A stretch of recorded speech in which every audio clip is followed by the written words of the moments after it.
Hello guys, welcome to Telugu ఈ sports arena. నేను మీ lord IGL. ఈరోజు డే 17 అనమాట, 30 డేస్ సిరీస్లో. ఈరోజు మనం టైప్స్ ఆఫ్ డ్రాప్ పాయింట్స్ గురించి చూడబోతున్నాం అనమాట. Hot drop and cold drops అనమాట. హాట్ డ్రాప్ వచ్చేసరికి అయితే హై రిస్క్ హై రివార్డ్ అనమాట. అందులో పీక్, క్లాక్ టవర్, భీమశక్తి అనమాట. పీక్లో అయితే హైట్ అడ్వాంటేజ్ బాగుంటుంది అన్నమాట. ఇక్కడ చాలా టీమ్స్ దిగుతాయి అన్నమాట. కోల్డ్ డ్రాప్స్ వచ్చేసరికి అయితే తక్కువ టీమ్స్ దిగితే ఇక్కడ అయితే హ్యాంగర్ను బిలియన్ తీసుకోవచ్చు అనమాట ఎగ్జాంపుల్గా అట.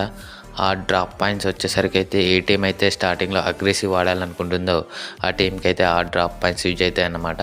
కోల్డ్ డ్రాప్ పాయింట్స్ వచ్చేసరికి అయితే ఏ టీం అయితే స్టార్టింగ్లో ఫైట్ తీసుకోవద్దు అనుకుంటుందో ఆ టీంకి అయితే కోల్డ్ డ్రాప్ పాయింట్స్ సూట్ అవుతాయి అన్నమాట. ఆ డ్రాప్ పాయింట్స్ దిగినప్పుడైతే ఖచ్చితంగా క్రాష్ ల్యాండింగ్ వస్తుందన్నమాట. అక్కడైతే మీరు ఆ టీంని ఎలిమినేట్ చేయగలిగితే అయితే మీకు మంచి పాయింట్స్ వస్తాయి, లేదంటే మీరు ఎర్లీ ఎలిమినేషన్ అయిపోతారు అన్నమాట.